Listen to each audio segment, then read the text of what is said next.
네, 안녕하세요. KB증권 김해 민지기 팀장입니다.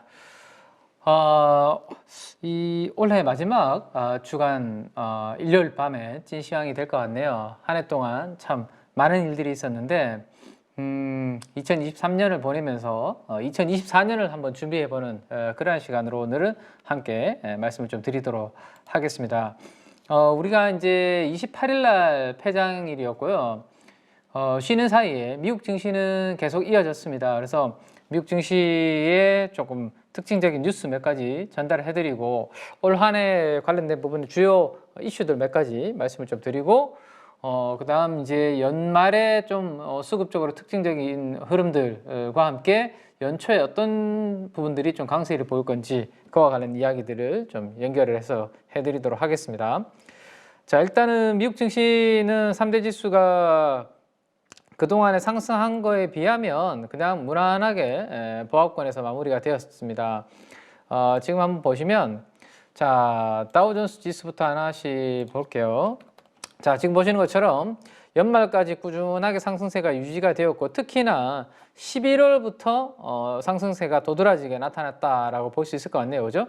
자, 11월 초부터 해서 다우존스 지수는 아주 강하게 움직여서 최고치를 이렇게 경신하면서 움직임이 나타났고 자, 나스닥도 마찬가지입니다. 지금 차트를 길게 열어놓으면 올 한 해 상반기에 반짝 움직였다가 9월달, 10월달까지 이렇게 좀 힘들었는데요. 11월달부터 12,500포인트 부근에서 15,000까지 이렇게 드라마틱한 상승세가 좀 나타났습니다. 그리고 가장 대표 지수인 S&P 500 지수도 마찬가지의 그런 흐름을 보여주고 있는데 자, 여기에서 한 가지 제가 데이터를 하나 말씀을 드리고 넘어가도록 하죠.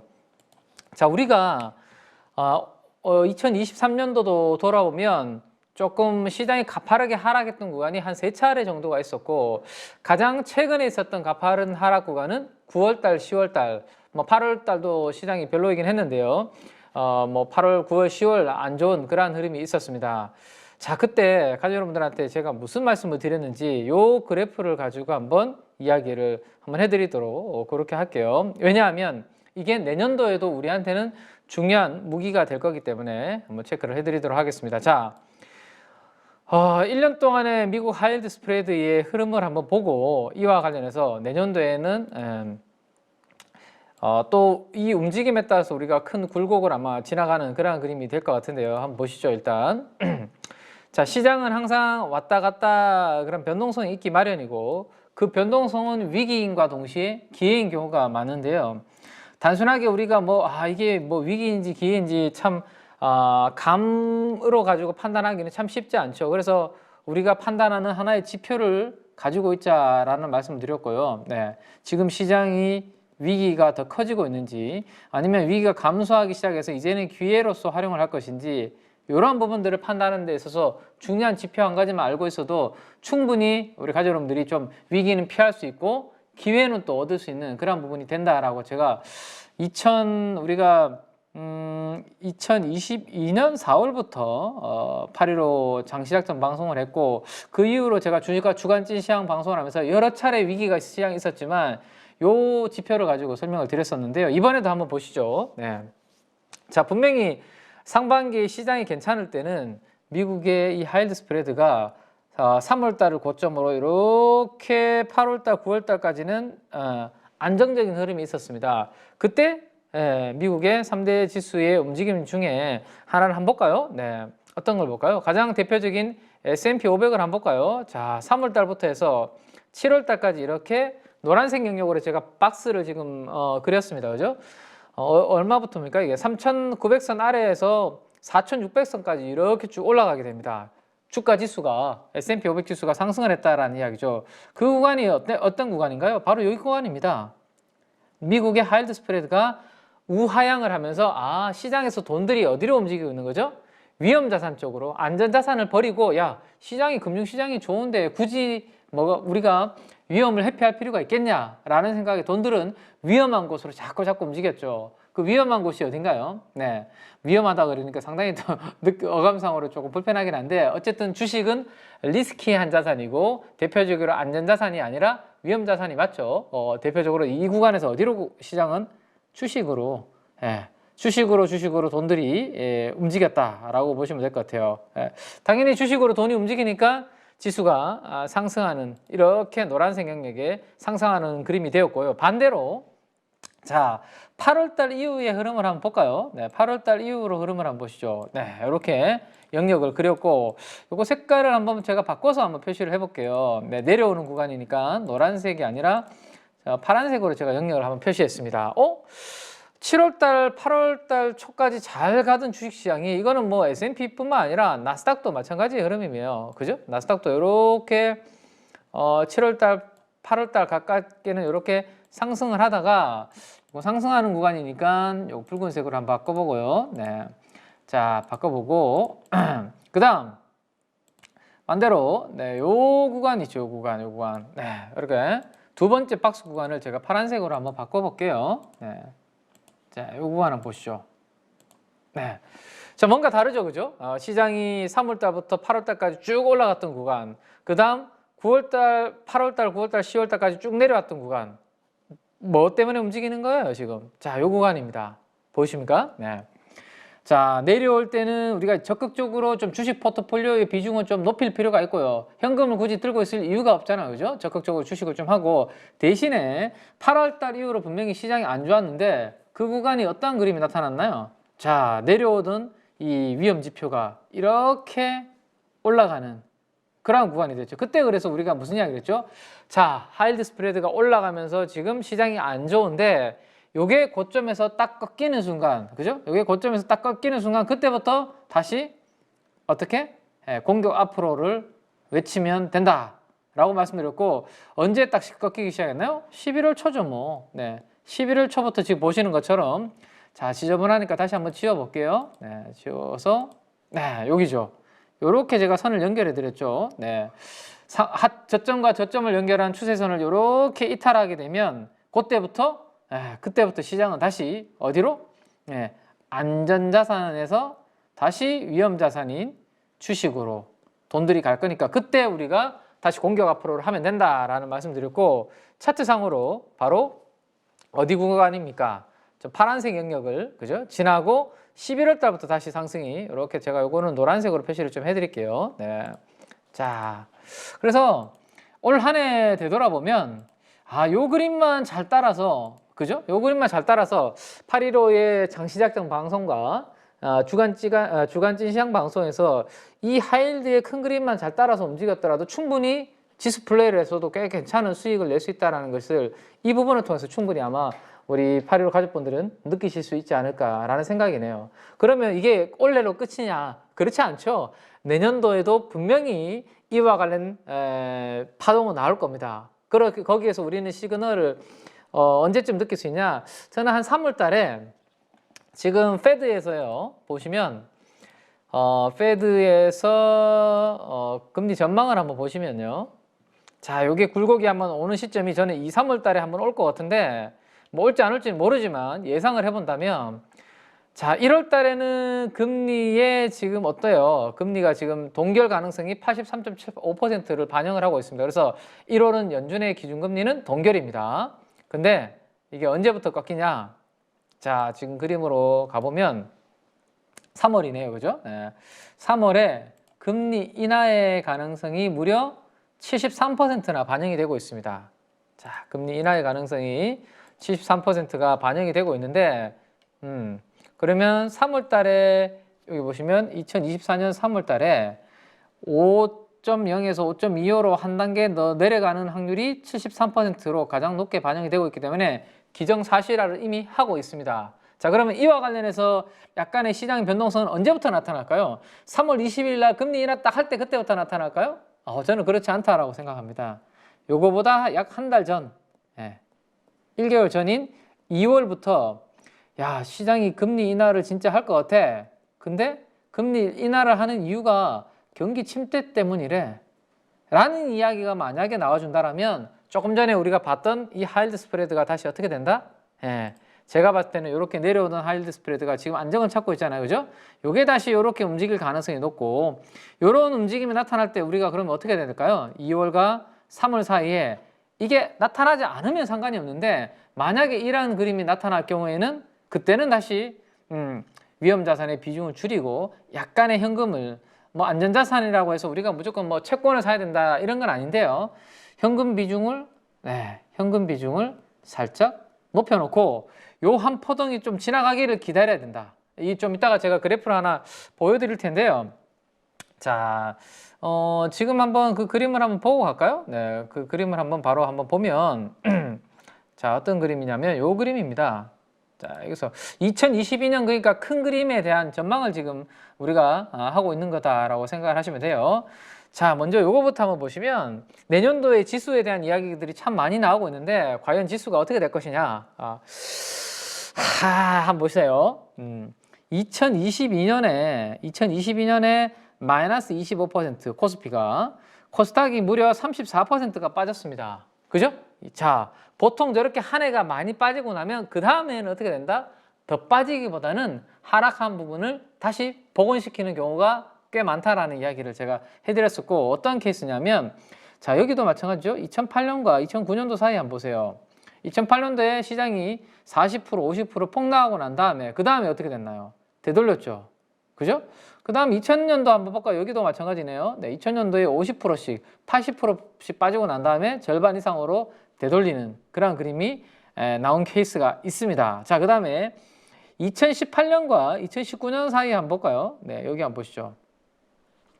2018년도에 두 자리씩 이렇게 빠졌잖아요. 그 다음에 어떻습니까? 적어도 살짝 반등을 주거나 더 이상 빠지지 않는 그런 그림이 나타났습니다. 이번에도 마찬가지로 2022년도에 25%, 34% 빠진 시장이 원래 그 절반 이상을 되돌렸잖아요. 자, 그러면 19% 무려 30% 가깝게 시장이 코스피와 코스닥이 올랐는데 2024년에 지수가 과연 추가적으로 더 이만큼이나 올라갈 수 있을까? 이거 모르겠다라는 거죠, 키면은. 네. 뭐 여러 여의도의 증권사 리서치에서는 내년도에 코스피 밴드의 상단을 2,800으로 보는 경우도 있고 그 이상으로 보는 경우도 있고 2,600에서 2,800이다 뭐 이런 전망을 하고 있지만 저는 지수에 대해서는 올해 2022년도의 하락 부분은 상당히 회복한 부분이 있고 다소 지수는 좀 움직인 부분이 있기 때문에 내년도에 지수가 큰 폭으로 상승한다? 요거는 아직까지는 저는 잘 판단이 안 서네요. 그래서 내년도에 요건 시장 흐름 보면서 봐야 될 것 같고 자, 그러면 최소한 제가 지수가 지금 박스권의 움직임을 보일 것이다 라는 예상을 하고 있잖아요. 큰 폭의 상승은 원래 이미 했기 때문에 내년도 지수가 추가적으로 더 오를지는 좀 애매하다는 말씀 드리고 있죠. 그러면 만약에 지수가 박스권이다. 자, 만약에 지수가 박스권이 환경이 되면 어떻게 될까요? 결국에는 종목 장세입니다. 제가 보는 것은 결국에는 종목 장세가 될 수 있다. 종목 장세 이코르 테마 장세가 화려하게 전개될 수 있다. 왜? 지수가 움직일 때는 대형주 장세예요. 그렇죠? 지수가 움직인다는 것은 삼성전자, 하이닉스, 현대차, LG 에너지솔루션 이런 대형주들이 움직였을 때 지수가 간다라는 거고 지수가 박스권이라는 것은 대형주가 별로 움직이지 않는다라는 거죠. 그러면 결국에는 뭔가 수익률을 다른 쪽에서 뽑아내야 될 거 아니에요, 시장에서는. 그죠? 그러면 중소형주나 종목 장세, 개별 종목들, 테마 장세가 아마도 내년도에는 주가 이루어지지 않을까. 그렇게 한번 저는 일단 생각을 해놓고 있고, 물론 이러한 시황이라는 건요, 늘 시장 상황에 따라서 바꿀 수 있는 부분입니다. 바뀔 수 있는 거고요.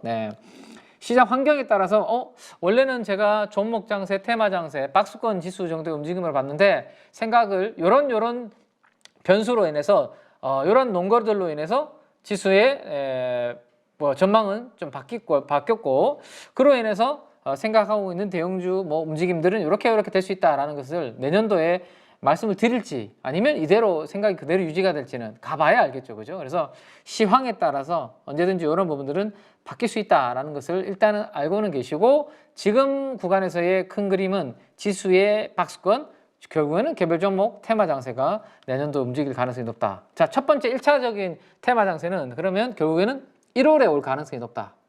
1월에 금리 인하가 되기 전에 금리 인하라는 불확실성과 금리 인하와 관련된 뭔가의 이유를 달기 전에 그때가 언제? 3월이 금리 인하인데 적어도 2월부터 그 이야기가 나온다면 1월은 관계가 없죠. 거의 그죠? 무관하죠. 그래서 1월 달에 아마 종목 장세가 조금 화려하게 전개가 되지 않겠냐라는 것을 한번 생각을 해볼 수 있을 것 같아요. 자, 그 다음에 이 그림을 가지고 여러분들께서는 잘 머릿속에 한번 넣어두시는 거 괜찮을 것 같습니다. 지금 이 2023년도 장이 이제 끝났고요. 특별히 뭐 이제 내년도 초에 우리가 예상하지 못한 지금 뭐 PF 이야기가 많이 나오는데, 그죠? 부동산, 예.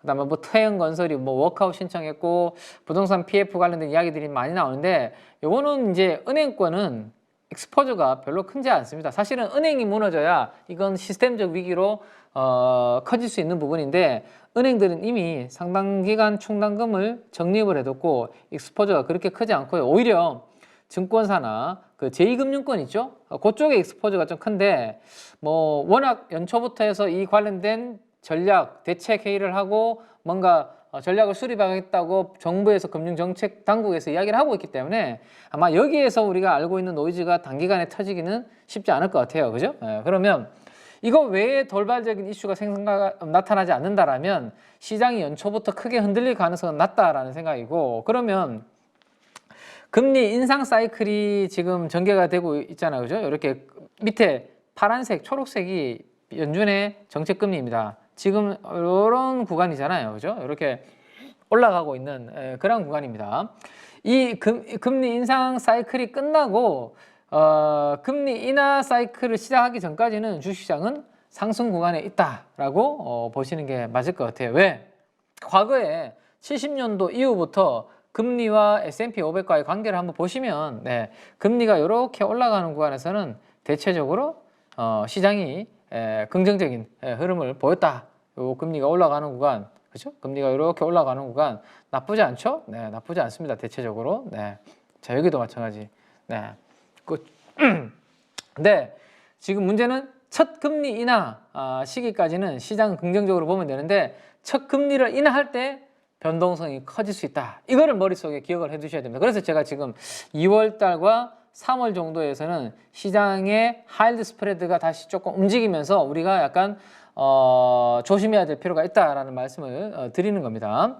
자, 인플레이션이 안정화되면서, 자, 인플레가 지금 문제잖아요. 그죠? 인플레이션이 안정화되면서 금리가 인하되는 거면 가장 베스트 시나리오가 될 거예요. 그죠? 가장 좋은 상황이 될 건데, 인플레이션의 하락이 문제가 요거 경기 침체 때문에 물가가 하락하는 거예요 라는 반영을 시장에서 하게 된다면 보통은 금리 인하를 시작하면 시장에서는 그것을 리스크로 받아들이면서 지표가 악화되고 뭐 침체 이야기도 나오면서 주가가 한번 이렇게 출렁이는, 예를 들어서 요 때를 보면 되겠네요. 가장 가까이 있는 요 때, 그죠?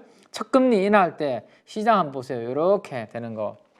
여기도 보시면 첫 금리 인하할 때 시장 이렇게 되는 거, 그렇죠? 그래서 90년대 여기만 제외하면, 여기도 금리 요게 첫 인하인데 이때는 시장이 상승했잖아요, 그죠? 요 케이스를 제외하면 첫 금리 인하는 시장의 변동성을 키울 수 있는 요인이 과거에 되었다라는 것을 감안하면, 이번에도 만약에 이렇게 될 때가 한 번에 요 흐름이 나타날 가능성이 있다는 겁니다. 무조건 그렇게 된다는 게 아니라, 네, 그래서 금리 인하가 시작되면서 리스크가 확대되는 그런 요인이 되기 때문에 지표도 안 좋아지고요. 그 다음에 침체도 좀 빠르게 진행되는 경우가 있었다라는 것을 가지고 여러분들 머릿속에는 좀 넣어두시면 좋겠습니다. 그래서 1월 달에는 우리가 종목 장세, 테마 장세, 개별 종목 장세를 즐기되 2월 달과 3월 달에는 좀 1월 달에 바짝 버려놓고 수익을 내놓고 1, 3월에는 리스크 관리를 할 필요가 좀 있다라는 거고, 그 리스크 관리의 주요 시그널은 제가 여러분들께 하이드 스프레드를 가지고 잡아드릴 것이고, 이거에 따라서 잡아드릴 때 가지고 여러분들은 현금의 비중을 살짝 키웠다가 낮췄다가, 그죠? 이런 부분들을 좀 하시면 좋겠다라는 거, 원래처럼, 그죠? 원래 우리가 했던 것처럼. 네. 자, 그래서 그 부분을 염두에 두시고, 그래서 3월 달에 금리 인하 지금 연준에서 그 부분이 반영이 되고 있기 때문에 금리 인하 사이클이 시작되기 직전까지는 수익을 우리가 적극적으로 낼 수 있는 구간이기 때문에 그 구간이 적어도 1월 달은 이어질 수 있다라는 부분들을 염두를 좀 해 두시기 바랍니다. 자, 그거까지 한번 이야기를 좀 드렸고요. 자, 그래서 미국 지수 관련된 부분들까지 우리 국내 시장까지 해서 연결을 해드렸고 내년 초 전략까지도 말씀을 드렸으니까 그 부분 참고를 좀 해주시면 좋겠습니다. 자, 그 다음에 이제 주말 사이에 우리 시장이 쉬는 사이에 미국에서는 장이 계속되었고 몇 가지 산업과 관련된 특징적인 뉴스 전달을 해드리고 그 산업과 관련된 우리나라 국내 관련된 이야기들도 좀 연결해서 해드리도록 하겠습니다. 자, 첫 번째 이야기는 이거 AI 관련된 이야기네요, 그죠? AI. 네. 인공지능이 보시면 마이크로소프트한테, 그죠? 마이크로소프트한테는 어떤 이 모멘텀으로 작용할 수 있다? 아이폰이죠, 아이폰 모멘텀이 나왔을 때 애플과 산업에 큰 영향을 준 것처럼 이 인공지능이 마이크로소프트한테는 그때와 같은 파괴적인 혁신을 불러일으킬 수 있는 그러한 요인이 될 수 있다라는 애널리스트들의 이야기가 나오고 있네요. 자, 이게 무슨 이야기냐면 이거를 어떤 이야기로 해드리면 좋을까 말씀을 드려보면 자료를 가지고 잠깐만 한번 보여드릴게요. 자, 코엑스 자료가 있는데 이거를 가지고 한번 보여드리면 제가 만들어 놓은 자료가 하나가 있는데 자, 자료를 한번 열어드릴게요. 네. 자, 이게 이제 메리츠 증권에서 나와 있는 자료 중에 하나인데 이거를 한번 보시죠. 자, 과거에 제가 조금 이제 마이크로소프트 인공지능의 발전과 함께 마이크로소프트가 과거에 아이폰의 모멘텀을 가질 수 있다라는 이야기를 방금 이제 나눴는데 무슨 이야기냐면 자, 이게 가장 왼쪽에서 보시는 게 이게 80년대부터 98년도까지의 흐름인데요. 이때 어떤 시대가 왔나요? 인터넷, PC 시대가 오면서 그때 우리의 입력 도구는 뭐였죠? 네, 키보드와 여기 보시면 마우스입니다. 키보드와 마우스를 통한 새로운 입력 도구의 변화가 나타나면서 그때 당시에 이 마이크로소프트의 주가가 IBM을 추월해서 엄청나게 상승하는 시절이 있었죠, 그죠? 그리고 난 다음에 한동안 이 새로운 우리의 이 디바이스의 입력 도구의 변화는 나타나지 않고 계속 이어지게 됩니다. 그리고 난 다음에 큰 변화는 언제 나타났냐? 2008년도, 7년도, 9년도 이때가 뭐가 나타났죠? 애플에서 아이폰이라는 것을 처음 출시를 하게 됩니다. 요거죠. 네. 자, 이 아이폰을 출시하면서 우리가 지금까지는 마우스와 키보드의 시대에 살다가 더 이상 뭐로 바뀌었죠? 입력 도구가 손가락, 터치라는 것으로 바뀌게 됩니다. 그죠? 그러면서 마이크로소프트가 달려왔던 시대가 저물고요. 애플이 그 시가총액의 주가를 넘어서면서 애플이 주가 상승이 아주 가파르게 나오면서 이렇게 큰 폭으로 성장하는 그러한 시대가 2000년도 후반부터 펼쳐지게 됩니다. 그리고 약 15년에서 16년 동안 우리의 UI, UX는 주로 모바일에서 손가락을 이용해서 이루어지고 그 뒤로 큰 변화는 없었어요. 그죠? 근데 앞으로 변화가 나타난다 라고 제가 말씀을 드렸습니다. 그게 뭐?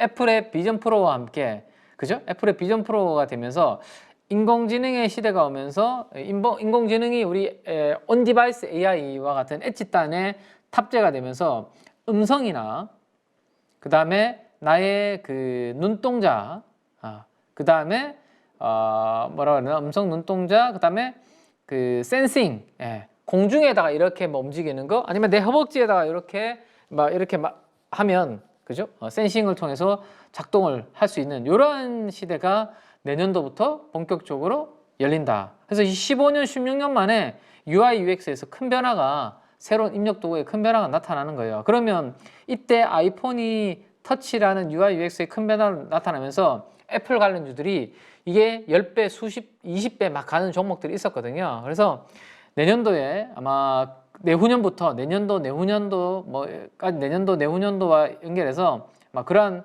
파동이 아마 크게 나올 수 있다라는 건데요.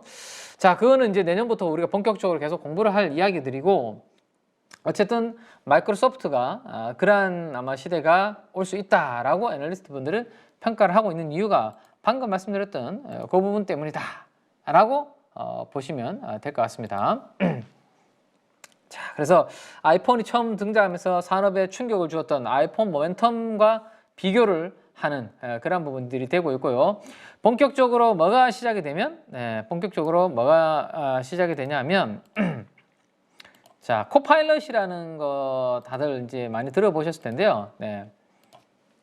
코파일럿 그리기 가서 마이크로소프트의 코파일럿이 지금보다 훨씬 더 본격화, 상품화 되기 시작하면 유저들 사이에서 아주 뭐 폭발적인 반응이 만약에 나타나기 시작하면 뭐가 나올까요? 그때부터 비로소 이 코파일럿을 통한 뭐가 숫자가 나오기 시작하겠죠. 그러면 숫자가 나오기 시작하면 MS의 마이크로소프트의 MS의 어디에 기업 가치에 긍정적인 영향을 주지 않을까. 이게 만약에 편리하고 엄청나게 좋으면 이걸 구독하는 그죠? 그러한 서비스가 많이 증가를 할 것이고 유저들이 늘어나면 당연히 실적 좋아질 것이고 실적 좋아지면 MS의 마이크로소프트의 기업 가치는 성장하는 그러한 그림이 되지 않을까.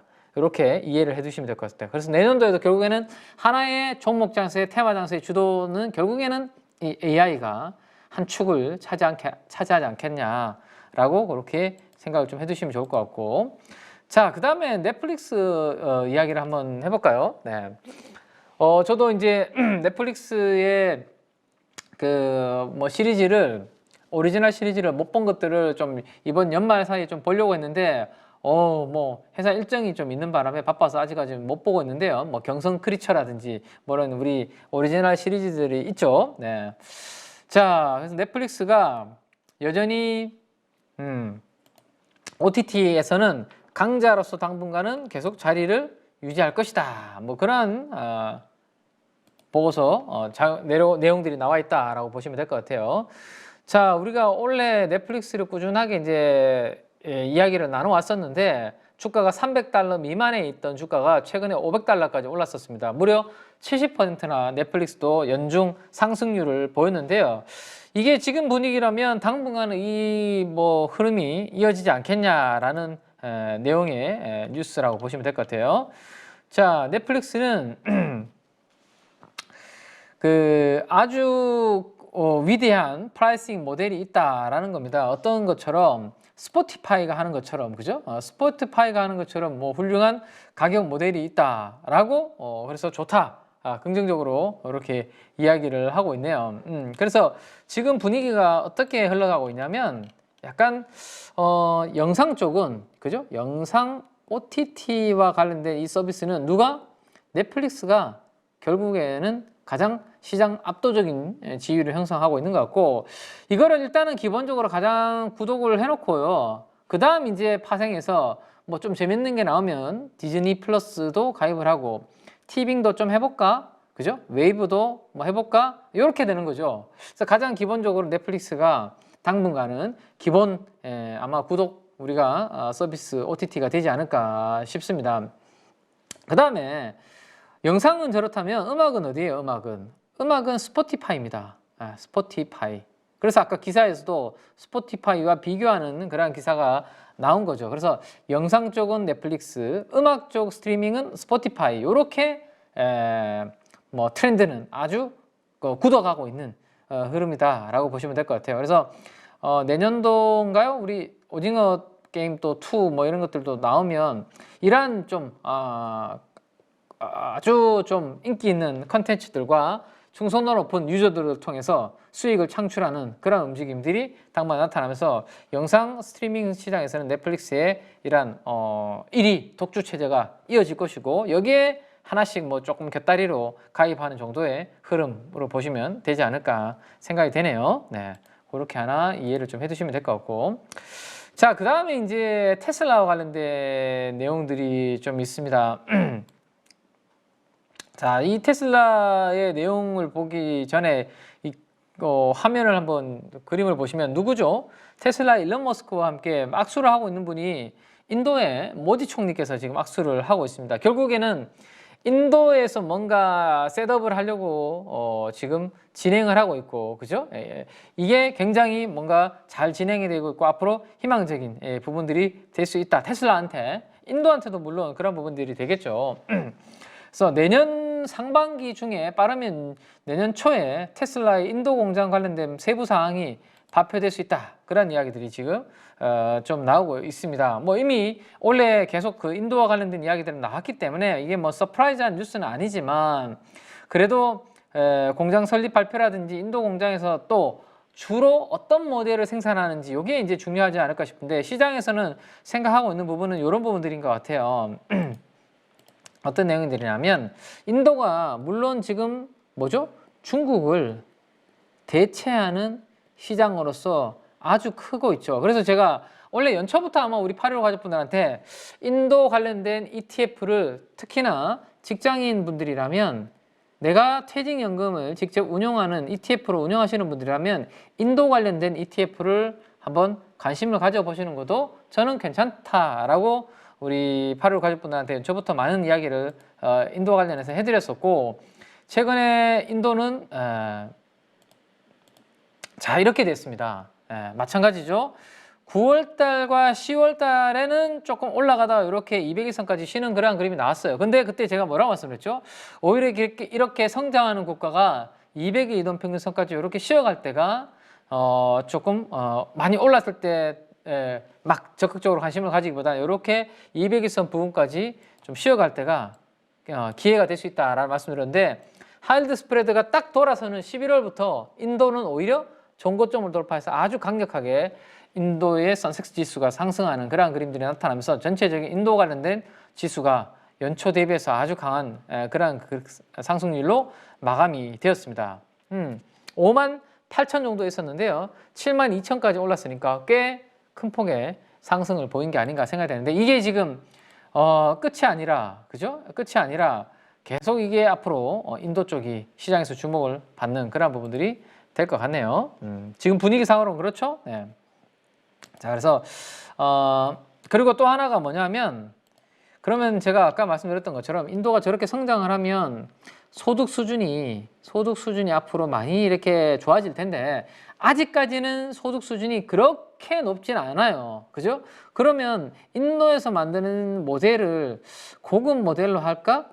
그건 만만치 않죠. 비싼 모델을 했을 때 이게 과연 인도 내수 시장에서 얼마나 팔릴까? 그러면 결국에는 뭘 할까요? 저가형 모델을 인도 공장에서 앞으로 만약에 설립을 하게 된다면 저가형 모델 위주로 인도에서 생산될 가능성이 높지 않을까? 그죠? 그렇게 한번 생각을 해볼 수 있을 것 같네요. 그래서 지금 아직 공장 발표가 본격적으로 안 나왔기 때문에 공장 뭐 셋업하는데 시간이 좀 걸린다라는 것을 감안하면 내년도가 2024년이죠. 그러면 빨라도 2025년 하반기 아니면 2026년도부터 아마 인도에서 저가형 모델 쪽으로 생산이 가능하게 되지 않을까. 자, 저가형 모델입니다. 저가형 모델이 생산이 되고 이게 잘 팔리기 시작하면 이거는 어디에 영향을 주죠? 2차 전지, 밸류체인한테 또다시 긍정적으로 영향을 줄 수 있는 지금은 이러한 저가형 모델이 다양하지 않기 때문에 이러한 캐즘과 같은 구간에서 금리 높고 물가 높은 구간에서 전기차에 대한 수요가 약간 주춤할 수 있는 구간이다라는 말씀드렸는데 본격적으로 테슬라를 중심으로 저가형 모델이 2025년도 이후부터 나오기 시작하면 또다시 수요를 촉발시킬 수 있는 요인이 될 수 있다라는 것까지 참고를 좀 해두시면 되지 않을까 싶네요. 자, 그래서 뭐 인도 이야기를 조금만 더 이어가 보면 8년 연속이네요. 네. 8년 연속 상승의 기록을 뭐 갈아칠 수 있다. 인도 뭐 이런 이야기들이 나오고 있습니다. 그래서 인도는 여전히 좀 내년도에도 우리가 자산 시장 이야기를 할 때 국가별 이야기를 할 때 이런 폭발적인 성장을 하는 국가가 지금 몇 없잖아요. 글로벌리 그죠? 그래서 큰 아마 중심에 있지 않을까 당분간은 그렇게 한번 보시면 될 것 같습니다. 아시겠죠? 자, 그 다음 이제 테슬라 이야기를 한 가지만 더 드려보면 일론 머스크가 한 이야기인데요. 무슨 이야기인가요, 이게? 최근에 테슬라의 기가 텍사스에서 로봇 때문에 이게 근로자가 그 현장에서 이렇게 일하던 근로자가 좀 부상을 당하는 이슈가 생깁니다. 그래서 뭐 상당히 자극적인 기사들이 많이 나왔어요. 로봇한테 공격을 당했다 뭐 이런 이야기가 기가, 텍사스, 로봇, 뭐 공격 뭐 이렇게 보시면 네. 이게 말이 좀 어떻게 보면 안 맞죠, 그죠? 네. 이게 보세요. 벌써 이렇게 사고가 발생하니까 터미네이터 이야기가 막 나오잖아요. 예. 터미네이터가 되려면 이 로봇 머릿속에 인공지능이 들어가서 자체적으로 생각을 하고 막 판단해서 움직이는 그런 부분이 돼야 되는데 아직까지는 로봇이 그런 상황 아니거든요. 예. 그러면 이게 상황이 어떤 상황이냐면 작동을 멈춰 있는 상황인지 모르고 그러니까 자동화 때는 공장에서 흔히 이렇게 뭐 한 번씩 나오는 부상인데 이거를 너무 언론에서 조금 뭐 자극적으로 표현을 하는 거거든요. 그러니까 로봇의 전원이 이제 꺼져 있는 줄 알고 그 근처에 이렇게 접근했던 이제 근로자분이 프로그램대로 작동하는 로봇에 이렇게 부상을 입은 건데 이거 보시면 공장의 로봇이 공격을 했다 뭐 이런 식으로 이렇게 하고 있는 거잖아요. 그래서 이거는 그런 거 아니고 그냥 우리가 산업 현장에서 협동 로봇들이 같이 일을 하고 있는데 이 전원이라든지 이런 부분들에 대해서 제대로 확인 안 하고 그 사이에 있다가 부상을 입은 그런 부분이라고 생각하시면 되고 일론 머스크가 이것 때문에 상당히 지금 예민해져 있는 상태다. 자기 공장 뭐 로봇들이 이런 게 아닌데 언론 기사들은 이렇게 자극적으로 나가다 보니까 상당히 좀 속상해하고 있다 정도까지 참고를 하시면 될 것 같습니다. 자, 거기까지 이야기를 하나 나눠봤고요. 그 다음 문제 우리가 하나 이야기를 나눠보면은 결국에는 내년도 연초에 그러면 어디가 좀 달릴지에 대한 이야기를 한번 나눠볼 필요가 있는데 어디가 좀 달릴까라는 이야기를 한번 나눠봐야 되는데 최근에 바이오 쪽이 꽤 강하게 움직이고 있다라는 말씀을 드렸습니다. 그죠? 최근에 우리가 바이오 쪽 이야기를 꽤 제가 연말에 마지막 날 폐장일 날 장시작전 방송을 같이 못했고 그 전까지는 계속 했었는데 그때 바이오 이야기들을 계속 좀 해드렸었는데요. 뭐 연말까지도 바이오의 강세는 좀 이어졌다라고 그렇게 볼 수 있을 것 같아요. 결국은 뭔가요? 금리가 하락하는 구간으로 이제 진입을 하는 부분을 먼저 당겨서 멀티플이 뭐예요? 퍼죠, 퍼. 네, 퍼를 상승시키는 요인으로 작용을 하면서 바이오 섹터들을 지금 들어 올리고 있는 그런 부분으로 작동을 하고 있다라고 보시면 될 것 같아요. 그러니까 주가라는 게 주가는 뭐 곱하기 뭐예요? EPS 실적에다가 퍼를 곱해서 주가가 움직이잖아요. 그죠? 근데 EPS라는 것이 바이오 기업한테는 있나요? 없나요? 없죠. 없다 보니까 주로 뭘 가지고 움직이나요? 이 멀티플에 따라서 움직이는데 PER과 금리는 제가 반대로 움직인다라는 말씀 드렸습니다. 그죠? 금리가 이렇게 움직일 때 멀티플은 떨어진다. 그러면 지금 금리가 올라갔다가 이렇게 떨어지는 구간이니까 바이오의 멀티플이 떨어지다가 올라가는 이러한 구간으로 진입하는 게 올 4분기 11월, 12월부터 진행이 되고 있는 겁니다. 그렇죠? 네. 그래서 그 부분이 지금 진행이 되고 있고 요 그림은 당분간은 조금 이어질 가능성이 높다라는 생각인데 문제가 뭐냐면 자, 일단은 글로벌리 흐름을 한번 봐야 돼요. 이게 우리나라만의 흐름인지 아니면 전체적으로 미국도 그런 그림이 움직이는지를 봐야 되는데 XBI 같은 이런 ETF를 보시면 좋겠다라는 말씀을 드렸고 자, 마지막 폐장일에는 XBI가 1.7% 정도 하락을 했는데 그 하락한 위치를 한번 보시면 전고점이에요. 전고점. 자, 전고점. 그죠?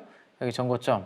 여기도 전고점. 전고점 정도까지 이렇게 올라갔다가 조정받는 그런 그림이 만들어지고 있고요. 그 다음 이것도 한번 볼까요? 자, IBB도 마찬가지죠. IBB도 아주 가파르게 올라왔잖아요. 112달러에서 137달러까지 아주 숨가쁘게 11월, 12월달 달려왔고 지금 어디까지 올라왔냐? 작년도 하반기에 전고점까지 다 올라왔습니다. 올라오면서 숨고르기 연말에 지금 받는 그런 모습으로 보시면 될 것 같아요. 그래서 전체적으로 이 미국의 바이오 ETF들 쪽으로도 자금이 들어가고 있다라는 거 보셔야 될 것 같고 내년도에 금리 인하와 함께 경기 부진에 대한 이야기가 나오게 되면 오히려 실적에 대한 부분들을 성장하는 기업들은 잘 찾기 어려울 수 있습니다. 그럴 때 오히려 멀티플 싸움이 될 수 있어요. 그죠? 실적의 싸움이 아니라 금리 인하의 이유가 실적이 안 좋아져서 경기가 안 좋아져서의 이야기인데 그러면 실적 좋은 회사를 찾기 어렵잖아요. 결국엔 그러면 멀티플 싸움이 될 텐데 멀티플이 상향 조정이 될 수 있는 그런 업종에 시장의 돈들은 몰릴 수 있고 대표적으로 바이오 업종이 될 수 있습니다. 여전히 바이오에 대해서는 불안해하는 분들이 많고 좀 어려워하는 분들이 많기 때문에 당연히 저도 고수분들한테 좀 이 영역은 좋다라는 말씀 드리고 있는데 또 바이오를 좀 부정적으로 보시는 분들 중에서는 여전히 뭐죠? 이건 야 자금 조달 이슈가 또 나올 수 있잖아 라는 거죠. 네, 그죠? 네, 자금 조달과 관련된 부분들 이 회사들은 돈을 못 벌기 때문에 뭐 R&D 관련된 이 임상 비용을 쓰고 나면 또 이제 주주들한테 손을 벌려서 자금 조달하는 이런 것들이 한 번씩 툭툭 튀어나오기 때문에 참 매매하기가 쉽지 않은 그런 부분들인데 내년도에 유상증자와 관련된 부분들도 이미 올해 주가 빠지면서 저는 상당 부분 좀 이미 일부분은 반영이 되어 있는 게 아닌가 이런 생각도 좀 드네요. 네, 그래서 그런 부분들을 한번 보시면 좋겠고 고민을 해보시면 좋겠고 그 다음 또 하나 모멘텀을 하나 보면 결국에는 자 가장 연초에 있는 1월 초에는 뭐가 있죠? JP 모건 헬스케어 컨퍼런스가 지금 기다리고 있습니다. 이거 단기적인 모멘텀이죠, 그죠? 그래서 우리가 바이오는 임상과 관련된 스케줄과 학회와 관련된 모멘텀이 섹터에 반영이 되면서 선반영되면서 주가가 움직이는 그런 경우가 있습니다, 그죠? 그래서 지금 JP 모건 헬스케어 컨퍼런스를 앞두고 먼저 선반영이 돼서 주가는 좀 움직이는 부분들이 있다라고 그렇게 보시면 될 것 같고 거기에 참석하는 기업들 이미 우리가 이야기를 많이 나눴습니다. 레이코켄 바이오, 그 다음에 버러노이, 한올 바이오 파마, 그 다음에 또 뭐 있죠? ABL 바이오도 있고 그 다음에 뭐 비만 관련된 펩트론, 네, 인벤티지랩, 네, 삼성 바이오, SK 바이오팜 등등 네, 다 이들이 JP 모건 헬스케어 컨퍼런스와 관련된 기업들이고 키워드는 항암, 그 다음에 비만, 그 다음에 ADC, 네, 뭐 이런 것들 등이 있다 정도로 보시면 될 것 같아요. 자, 그래서 단기적으로 바이오를 연초에 JP 모건 헬스케어 컨퍼런스 직전까지 보는 건 괜찮아요. 왜냐하면 작년에도 JP 모건 헬스케어 컨퍼런스가 딱 열리는 시점부터 주가는 올랐다가 조정받기 시작했거든요. 그죠? 그래서 아주 짧게는 연초에는 요 행사가 있기 직전까지만 보는 게 좋겠고 상대적으로 그러면 어디를 봐야 되냐? 아직까지 덜 오른 쪽, 그죠? 낙폭 과대로 수급도 빈집인 쪽을 보는 게 맞겠죠. 그죠? 이렇게 보시고 1월 8일부터입니다. 1월 8일부터 JP 모건 헬스케어 컨퍼런스가 시작되는데 모멘텀 소멸로 작동이 될 가능성도 있기 때문에 그 부분은 염두를 좀 해 두실 필요가 있겠다라는 것까지 보고요.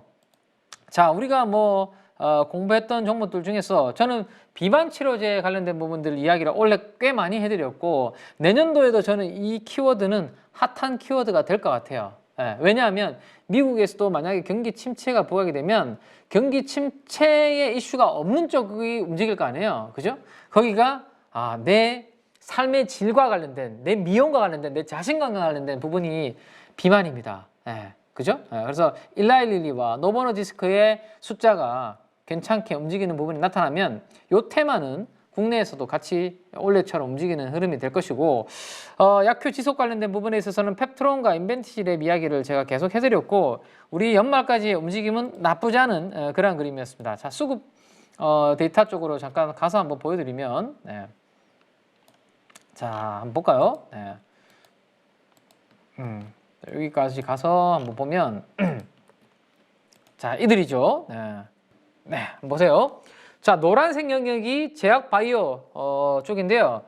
이미 펩트론, 그죠? 인벤티지랩 이런 종목들이 꽤 들어가 있는 것을 볼 수 있고 JP 모건 헬스케어에 참석을 하는 보로노이도 여기 이렇게 들어가 있는 것을 우리가 알 수 있고요.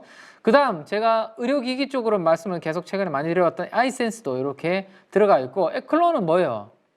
자, 제가 연말 전에 장시작전 방송에서 우리 가족 여러분한테 세포치료제 이야기를 해드렸고 카티 관련된 기업 쪽으로 지금 미국에서는 뭐 인수 합병이 이루어지고 있는데 여기에서 주목을 받을 회사가 에클론이라는 회사가 될 수 있다라는 이야기를 해드렸는데 지난 폐장일 날 에클론에 대해서 투신이 매수 강도 2위로 수급이 아주 강하게 들어오는 그런 모습들이 전개가 되었네요. 에클론 한번 볼까요? 에클론 어디 갔어요? 에클론. 네, 에클론. 그죠? 네. 자, 그러면 아마 우리 12월 27일 날 수요일 날 장시작전 방송을 키맨과 함께 하신 분들은 이 카티와 관련된 시장의 인수합병이 막 미국에서 이루어지고 있는데 키맨이 에클론 잘 보라고 했으니까 내가 한번 공부해 봐야지 라고 하신 분들은 아마 수요일 날도 주가가 6% 상승했고 마지막 폐장일은 목요일에도 무려 20% 가깝게 상승했으니까 이런 부분들을 충분히 아마 공부를 하실 수 있는 포인트를 제가 드리지 않았을까 싶습니다. 그래서 앞으로도 잘 모르는 영역이죠. 바이오는 어렵습니다. 그래서 제가 글로벌 뉴스들을 이렇게 체크를 해가면서 우리나라 국내에도 영향을 줄 수 있는 그런 것까지 계속 말씀을 내년도에도 드리도록 할 거고요. 그 다음 이제 방사선 관련된 이야기를 해드렸고, 방사선 관련된 그 의약품 큰 종목으로는 제가 어떤 종목을 이야기해드렸죠? SK 바이오팜에 대해서 관련 종목이라고 말씀드렸습니다. 퓨처캠과 함께. 근데 SK 바이오팜은 상대적으로 주가가 아직 수급에 비해서는 많이 오른 건 아니에요. 전고점을 이제 막 돌파해서 움직이는 그런 모습들이 만들어지고 있죠. 그래서 지금은 기관들은 이미 많이 사놓은 상태에서 최근에 외국인들이 지분이 들어오면서 8% 지분율을 높여놓고 있거든요. 그래서 연초에 만약에 외국인들이 계속 공략하는 움직임들이 좀 창구에서 보인다. 그러면 SK 바이오팜은 주가의 움직임이 좀 더 긍정적인 흐름이 이어질 연초에 흐름이 가능성이 있다라는 것을 좀 염두를 좀 해두실 필요도 있지 않을까라는 생각입니다. 아시겠죠? 네, 그런 부분들 한번 염두를 해두시고요. 그래서 바이오 쪽은 자 퓨처캠도 방사선 의약품 관련된 작은 종목 중소형주로 알려드렸던 퓨처캠도 금요일 날 8% 상승 이렇게 목요일이네요, 그죠? 목요일 날 상승 마감을 잘 했습니다. 자, 그래서 한 축은 결국은 어디가 바이오가 될 것이고, 아이센스는 요거는 자금이 글로벌 좀 큰 자금이 들어올 수 있다라는 이야기가 기대감이 지금 아이센스 쪽으로는 좀 돌고 있습니다. 그러면서 지금 주가가 꾸준하게 올라가는 그런 그림이 되고 있는데 내년도에도 여러 가지 모멘텀이 기다리고 있기 때문에 그거와 관련해서 계속 우리가 좀 추적을 해야 되는 대표적인 바이오 쪽의 흐름이 된다라고 뭐 보시면 될 것 같고요. 자, 마지막으로 여기 바이오 쪽 말고 제가 요 AR, VR 관련해서도 이야기를 많이 좀 해드렸는데 요 관련해서 이야기를 좀 하나 해드리도록 그렇게 할게요. 자, 이게 어떤 이야기냐면 지금 화면에서 보고 계시는 게 뭐냐면요, AR 기기에 들어가는 디스플레이 기술 관련돼서 비교되어 있는 표다라고 보시면 될 것 같아요. 표. 예. 그 중에서도 색깔이 좀 색칠이 이렇게 파란색으로 칠해진 쪽이 올레도스 공부 우리가 원래 많이 했었습니다. 이게 뭐죠? 예, 올레도스, OLED on 뭐예요? 실리콘. 그러니까 반도체 웨이퍼 위에 디스플레이를 이렇게 그리는, 만드는 것을 올레도스라고 말씀드린다라고 우리가 공부를 했었습니다. 그리고 오른쪽에 보면 마이크로 LCD라는 부분이 있어요, 그죠? 그래서 이런 것들이 이제 AR 기기 관련해서 이제 적용이 될 텐데 어디가 뭐 더 주도를 하고 있다. 이제 시장이 막 개화가 되고 초기이기 때문에 뭐 이게 앞서 나간다 아니면 오른쪽 게 앞서 나간다 판단하기는 쉽지 않습니다. 아직 더 지켜봐야 되겠죠. 내년도의 기술 발전을. 하지만 이런 것들이 어쨌든 이 AR, VR 기기가 확장과 함께 주도 기술이 될 가능성이 있는 쪽이라고 보시면 될 것 같아요. 자, 그러면 여기에서 우리가 한번 봐야 되는 부분은 주력으로 제가 말씀드렸던 거는 뭐였죠? 항상 뉴프렉스와 라운텍이라는 기업을 말씀드렸는데 여기는 라운텍이 두 군데 다 이렇게 들어가 있네요. 그죠? 라운텍이 이렇게도 여기도 들어가 있고 여기도 들어가 있습니다. 자, VR, AR과 관련된 관심도가 참 높은 상황인데 그 관련해서 간단하게 정리를 한번 해드리도록 하겠습니다. 자, 현재 이 뭐라 그래야 되나요? 자료를 제가 그림으로 그냥 바로 그려서 하나 보여드리겠습니다. 그러니까 AR, VR 있죠. VR가 AR 시장에 가장 그러면 시장 점유율을 지금 아직까지 여전히 많이 차지하고 있는 쪽은 누구냐? 결국에는 이게 누구예요? 메타입니다. 그죠? 메타 퀘스트 관련된 시리즈를 꾸준하게 내고 있는 여기가 압도적으로 오큘러스 퀘스트라는 브랜드 아시죠? 네. 압도적으로 메타가 시장을 거의 지금은 아직까지는 독점을 하고 있는 시장입니다. 근데 내년 1월 말과 2월에 누가 들어오죠? 여기에 애플이라는 드디어 IT의 신이 IT의 신이라고 불리는 애플이기에 들어오기 시작을 합니다. 그러면서 이제 애플이 비전 프로라는 기기를 출시하면서 이 VR, AR 시장에 뭔가 아주 큰 트리거 역할, 성장의 트리거 역할을 할 가능성이 지금 높다라는 생각을 하고 있는 거고요. 자, 생각을 해보세요. 자, 애플이 시작을 하게 되면 지금까지 메타만 할 때는 별로 시장에서 우리 빅테크 관련된 기업들이 뛰어들지 않았었습니다. 그죠? 근데 애플이 뛰어들게 되면 판을 뛰어들게 돼요. 애플을 뛰어들게 되면 삼성이 가만히 있을까요? 에이, 그렇지 않겠죠. 삼성이 뛰어들 것이고요. 삼성이 움직이기 시작하면 자, 또 누가 움직입니까? 중국의 뭐 등등, 샤오미 등등 여러 가지 중국의 업체들 있죠. 화웨이도 있고, 그죠?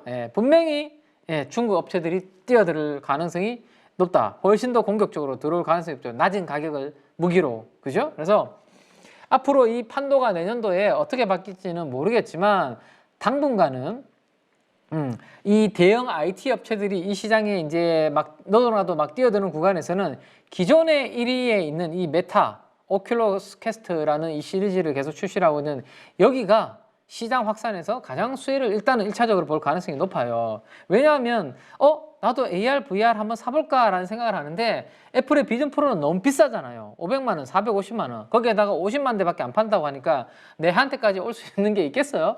그렇지 않죠. 그러면 제일 잘 나가는, 제일 잘 팔리는 시장 점유율 1위 업체의 물건을 내가 한번 사용해보고 싶은 욕구가 생길 것이고 그때 가장 먼저 아마 선택을 받게 되는 가능성이 높지 않을까. 우리가 어떤 물건을 살 때 판매량과 그 다음에 뭐 댓글을 보면서 뷰를 보면서 품목을 고르는 것과 마찬가지의 그런 상황이 올 수 있다는 거죠. 그죠?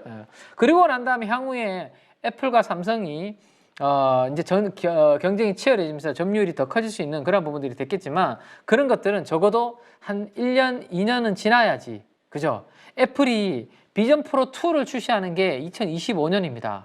그때는 선이 없는 무선으로 나올 겁니다. 그러면 저금으로부터 이때부터가 아마 제대로 된 아마 판도 변화가 나타날 것이고 그 전까지는 지금까지 시장 1위가 압도적인 1위를 당분간은 유지할 가능성이 높다라는 거고 또 하나는 뭐냐면 AR과 VR에 대해서 비관적으로 부정적으로 보시는 분들이 이야기를 하시는 것 중에 뭐죠? 아니 그 콘텐츠도 없는데 그게 성장이 되겠어요. 그죠? 콘텐츠. 핵심 콘텐츠죠. 킬러 콘텐츠라는 표현도 많이 씁니다. 네.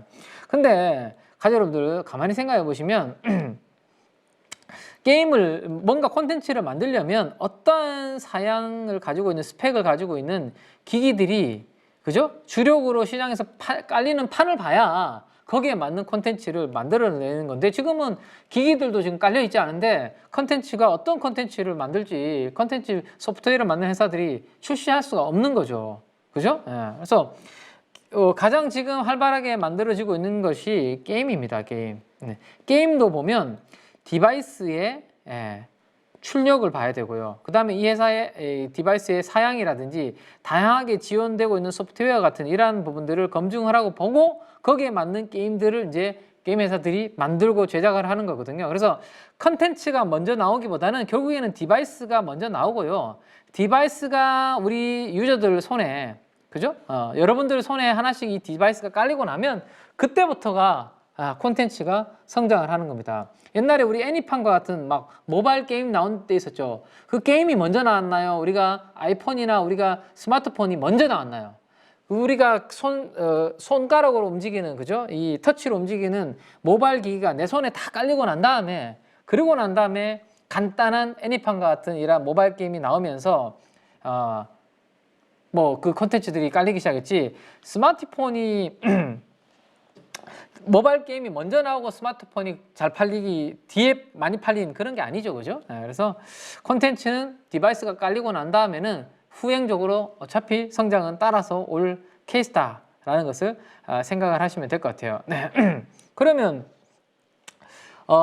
디바이스 콘텐츠도 아직 부족한데 디바이스를 살 뭐 이유가 있겠냐? 뭐 이런 이야기들을 이제 하실 수 있는데 여전히 그 VR과 관련된 저는 이제 VR을 하나 집에서 이제 쓰고 있는 게 있는데요. 사용을 하고 있는 게 있는데 그 스토어에 들어가면 수백 개의 게임들이 이미 있습니다. AR과 VR과 관련된 게임. 제가 시간이 없어서 그런 것들을 활용을 못할 뿐이죠. 그래서 뭐 아직까지 PC 게임이나 모바일 게임에 비하면 밑에 있는 뭐 메인스트림은 아니지만 그래도 충분히 스팀에서나 이런 부분들에서 활용되고 있는 나와 있는 게임들은 있다. 그래서 이게 바람이 앞으로 그 다음에 제가 보고 있는 것은 애플의 비전 프로가 내년도에 요 애플의 비전 프로가 블로는 제가 말씀드렸죠. 이게 몇 대가 50만 대가 팔리고 이런 게 중요한 게 아니다라고 말씀드렸죠. 불편하고 이런 거 아니다라고 말씀드렸죠. 아까 우리 공부했던 그죠? UI UX 새로운 이 그 UI UX 관점이 바뀌는 그런 부분이 큰 방향성이 될 것이다라는 말씀드렸습니다. 그래서 지금 연말에 움직이는 종목들 중에서 뉴플렉스가 강세 흐름을 이렇게 보였고 7천 원대 가깝게 올라가다가 금요일에는 이렇게 윗골이 좀 다는 그런 그림이 되었지만 당분간은 뭐 뉴플렉스나 라온텍 이런 종목들을 중심으로 이 AR, VR도 연초에 움직이는 그런 부분들이 될 수 있다라는 것을 염두를 좀 해두시는 게 좋을 것 같아요. 자, 지금 보시는 것처럼 뉴플렉스, 더구전자 이런 것들이 이제 모바일 쪽에 잡히기 시작하죠. 라운텍도 잡히고 그리고 특히나 온디바이스 AI가 만약에 잘 돼가지고 이제 잘 팔리기 시작하면 저는 그동안 별로 안 팔렸던 저가형 스마트폰도 아주 이제는 다시 숫자가 올라올 것으로 생각됩니다. 그러면 저가형 스마트폰이 잘 팔렸을 때 우리가 주목할 수 있는 쪽은 어디예요? 이들이 시장이 안 팔리면서 죽었던 어디? 카메라 관련주들. 카메라 관련주들이 경쟁은 치열한데 스마트폰이 잘 안 팔리면서 많이 죽었잖아, 그죠? 근데 온디바이스 AI의 성장과 함께 만약에 저가형 스마트폰까지 내년도에 잘 팔리는 그런 흐름들이 만들어지면 죽었던 카메라 관련주들이 다시 살아날 수도 있고 제가 관심 있게 보고 있는 이런 종목들이 여기 보시면 옵트론텍 같은 종목들이 최근에 바닥에서 이렇게 수급이 들어오면서 잡히고 있습니다. 그래서 우리가 버려놨던 카메라 관련주들도 이제 내년도에는 IT 쪽에서는 봐야 되는 그런 부분들이 있을 수 있다라는 것까지 가족분들께서 염두를 좀 해두실 필요가 있을 것 같네요. 아시겠죠? 네. 자, 그 부분까지 말씀을 좀 드리고 마지막으로 여기까지 정리를 좀 해드리면 STO도 제가 연초에 움직임이 나타날 가능성이 높은 후보군으로 이야기를 해드리고 있습니다. 네. 자, STO 쪽에서는 IT센이라는 종목이 시장에서는 뭐 갤럭시와 머니터리 다음으로 주목을 받고 있는데 제가 주목을 하는 쪽은 시장에서는 아직까지는 여기까지는 별로 안 보고 있는 것 같긴 한데요. 분명히 그 다음에는 여기가 될 가능성이 높지 않을까라는 생각입니다. STO가 확장이 되기 시작하면 그것을 이제 뭐 지갑 같은 월렛 같은 것을 담는 이러한 이슈들이 만들어질 것이고 보안과 관련된 인증과 관련된 이슈들이 만들어질 가능성이 높다라는 측면에서 IT센의 자회사로서 지금 CQ센이 그런 부분들을 할 가능성이 높지 않나라는 생각입니다. 그래서 지금 바닥에서 스물스물 관심을 가지고 있는 분들로 인해서 CQ센이 좀 올라오고 있는데요. 이런 종목들은 시가총액이 아직까지는 작기 때문에 뭐 관심이 있으신 분들은 좀 꼼꼼하게 한번 체크를 해보시고 만약에 STO와 관련된 부분들이 주가가 아주 세게 움직인다 그러면 기존에 움직였던 종목들 외에 새로운 종목들을 시장에서 발굴을 할 때 아마 이러한 좀 보안 인증과 관련된 부분들 그 다음에 지갑과 관련된 부분들을 사업을 할 수 있는 CQ센과 같은 이런 종목들을 시장에서는 아마 좀 주목을 좀 하지 않을까라는 것까지 한번 체크를 하시고 그 다음에 이제 바이오 쪽에서는 그 연초에 그 내년도에 또 하나의 바이오 쪽은 AI 바이오 쪽이 될 거예요. 그죠? 지금까지 올해까지는 우리가 비만 그 다음에 의료 AI 쪽이 움직였다면 결국에는 신약 개발과 관련해서 AI를 적용하는 그러한 쪽이 될 것이다 라는 말씀드렸고 연말에 보시면 파로스 아이오바이오가 백혈병 후보 물질 치료 목적 사용 승인을 받았습니다. 어디로부터? 식품의약품안전처로부터 네 번째로 치료 목적 사용 승인을 받았다라는 이야기가 나오고 있습니다. 그러면 이 파로스 아이바이오가 가지고 있는 이 AI 신약 개발 플랫폼에 대해서 내년도에 더욱더 주목하는 그러한 그림이 될 가능성이 높고 드디어 연말에 종가 기준으로 공모가인 14,000원을 회복하는 그러한 그림이 나타났네요. 그죠? 그래서 제가 10,000원에서는 14,000원 공모가까지는 충분히 좀 회복할 수 있는 그러한 그림이다라는 말씀드렸는데 내년도에는 AI 신약 개발 관련된 부분들이 바이오 발음과 함께 같이 좀 불어준다라면 전고점이 있는 20,000원대까지 한번 또 내년도에 움직일 수 있는 그런 부분이 될런지 같이 한번 내년도에도 함께 공부하는 그러한 2024년이 되지 않을까 싶습니다. 자, 이렇게까지 내년도 초에 있을 시장의 좀 분위기와 그다음에 또 몇몇 소테마들에 대해서 정리를 좀 해드렸는데요. 자, 2023년 한 해가 이제 얼마 남지 않았습니다. 가족여러분들, 올 한 해 제가 뭐 열심히 도와드린다라고 했지만 항상 이제 부족한 부분을 많이 느꼈고, 내년도에는 더욱더 열심히 해야 되겠다라는 생각으로 저도 한 해를 마무리를 잘 하고 있는데요. 좀 더 열심히 공부해서 우리 8.15 가족분들한테 수익에 조금이나마 도움이 될 수 있는 2024년이 되도록 열심히 뛰는 키맨이 되도록 하겠습니다. 올 한 해 행복한 설계 마무리 잘 하시고요. 새해에도 더욱더 건강하시고 복 많이 받는 우리 8.15 가족분들 되시기 바랍니다. 저는 새해에 장시작전 방송에서 다시 인사드리도록 하겠습니다. 지금까지 KB증권의 김앤 민재기 팀장이었습니다. 감사합니다.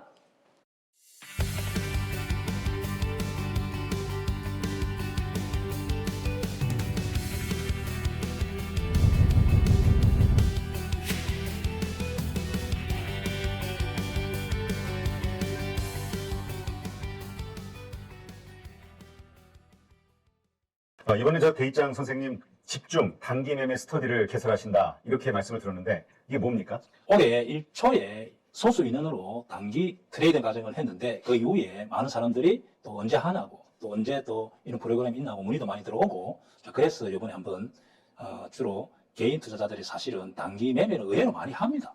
중단기를 사실 해야 되는데 네. 이양 단기 매매를 한다면은 보통 개인 투자자들이 단기 매매를 체계적으로 교육을 받지 않고 하다 보니까 유치원생이 대학생하고 싸움하고 똑같죠. 그래서 보통 단기 매매를 하다 보면은 한 95%, 98% 정도는 손실이 나기 때문에 저는 이제 단기 매매를 한 20몇 년 꾸준하게 했기 때문에 저 노하우를 전달해주면은 성률이 한 80%, 70% 정도 해서 꾸준하게 수익 모델을 만드는 것을 목적으로 하고 있고 개인 투자자는 또 반토막, 또 4분 1토막 자, 그런 분들을 위해서 그 돈으로 내 원금을 찾아오자 모토로 있는 돈으로 원금 찾고 돈 벌자 이런 모토로 지금 할 예정입니다. 자, 그러면 그 라이브 수업을 통해서도 자신이 그 이해하고 있는 게 맞는지 틀리는지 이런 것들에 대해서 이렇게 그 타점을 잡아주거나 하는 이런 일들이 가능한 건가요? 그렇죠.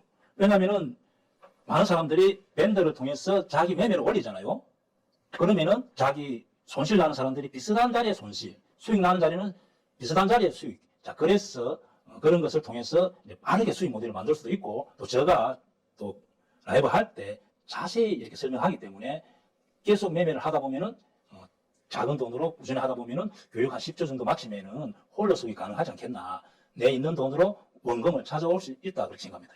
근데 10주 안에 이 초보자들도 지금 말씀하시는 그런 기법 그리고 돈을 벌 수 있는 그 실력 키우는 게 가능할까요? 이제 저는 항상 할 때는 소액을 합니다. 10주 동안. 예를 들어 10만 원, 또 수익 난다면 한 100만 원 정도 하라는데 보통 교육 과정에서 수익 모델을 만드는데 자기 환경에 맞게 그리고 자기 또 성격에 맞게 한두 가지 기법을 선택해서 반복적으로 하면은 결과가 굉장히 좋게 나옵니다. 모든 기법을 할 수는 없죠. 대입장이 뭐 공매도 기법, 종가 매매, 시초가 매매, 자사주를 이용한 매매, 공매 다양하게 하지만은 그것을 자기 환경에 자기 원금에 맞게 선택해서 한 10주 동안 한두 가지 기법을 반복하면은 결과가 굉장히 좋게 나옵니다.